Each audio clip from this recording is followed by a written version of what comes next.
Dormi male e ti svegli già stanco?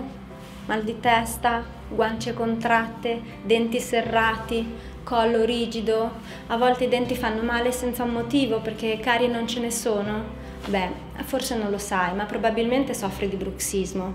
Non aspettare che questi sintomi peggiorino, perché novembre è il mese della prevenzione del bruxismo. Prenota subito la tua visita.